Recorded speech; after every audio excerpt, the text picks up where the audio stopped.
Goeiedag geliefdes, kom ons lees Kolossense 1 vanaf verse 1 tot 12.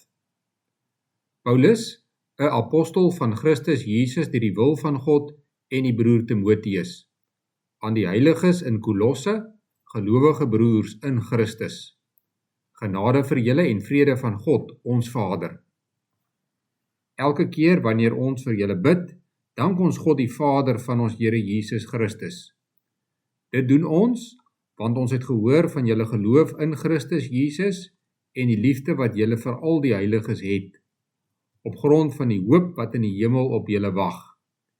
Julle het al hiervan gehoor toe die woord van die waarheid, die evangelie, julle bereik het. Soos oral in die wêreld het die evangelie, van die dag dat julle van God se genade gehoor en dit werklik verstaan het, ook onder julle begin vrug dra en groei. Dit het julle geleer by Epaphras, ons geliefde medewerker, wat ter wille van julle 'n getroue diensknegt van Christus is. Dit was ook hy wat ons vertel het van die liefde wat die Gees in julle bewerk het. Daarom dan, van die dag dat ons dit gehoor het, hou ons nie op om vir julle te bid nie.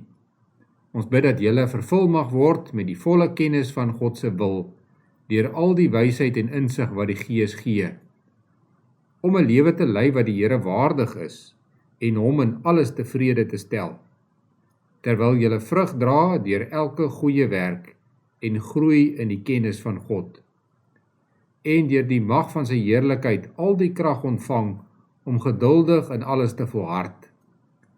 Met blydskap moet julle die Vader dank, omdat hy julle geskik gemaak het om deel te hê aan die heiliges se erfdeel in die lig. Ons lees tot sover uit die woord van die Here. Vandag begin ons om saam deur Paulus se brief aan die Kolossense te lees. Uit die brief kan ons aflei dat dit geskryf word omdat Epaphras uit Kolosse by Paulus in Rome aankom. Paulus was op daardie stadium onder huisarrest in Rome. Dit beteken dat hy nie sy huis kon verlaat nie, maar hy kon wel kuiergaste ontvang. In vers 1 lees ons dat hierdie brief van Paulus en Timoteus kom. Timoteus het dus ook op daardie stadium by Paulus gebly en hy het waarskynlik die brief geskryf terwyl Paulus dit aan hom dikteer. Ons is nie heeltemal seker wie Epaphras was nie. Sover navorsers kan vasstel, het hy tot bekering gekom toe Paulus in Efese gepreek het. Hy is van Efese af terug na Kolosse, waar hy die evangelie gaan verkondig het. Maar nou is daar probleme in die gemeente in Kolosse, wat Epaphras nie op sy eie kan hanteer nie. Hy reis dus baie ver om by Paulus te gaan raad kry. Wanneer ons die brief lees, hoor ons dus net een helfte van die gesprek.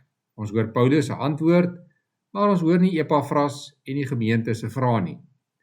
Paulus het natuurlik baie lang gesprekke met Epaphras gehad, wat nie neergeskryf is nie. Hierdie brief is net 'n opsomming om vir Epaphras te help wanneer hy terugkom in Kolosse en ook om gesag aan sy woorde te gee. En hierdie brief is natuurlik ook aan ons geskryf om belangrike waarhede vir ons te leer. In verse 3 tot 8 hoor ons dat Paulus God dank vir dit wat hy van die Kolossense hoor. Hy het gehoor dat hulle 'n diep geloof in Christus het, dat hulle liefde toon aan al hulle medegelowiges en dat hulle 'n vaste hoop het in die belofte van die ewige lewe. Hulle het die ware evangelie by Epaphras gehoor en dit dra vrug in hulle lewens. Tog bid Paulus en sy medewerkers ook dat hierdie dinge in die lewens van die gelowiges sal groei. Dit lees ons in verse 9 tot 12. Hulle moet groei in die kennis van God. Hulle moet meer en meer van God leer, sodat hulle wysheid sal toeneem en sodat hulle kan lewe op 'n manier wat die Here waardig is en hom in alles tevrede stel. Hulle moet dus groei in kennis en in goeie werke. Paulus bid dat hulle sal volhard in hulle geloofslewe en dat hulle ook dankbaar sal wees vir alles wat die Here reeds vir hulle gegee het en beloof het. Wat beteken dit vir ons?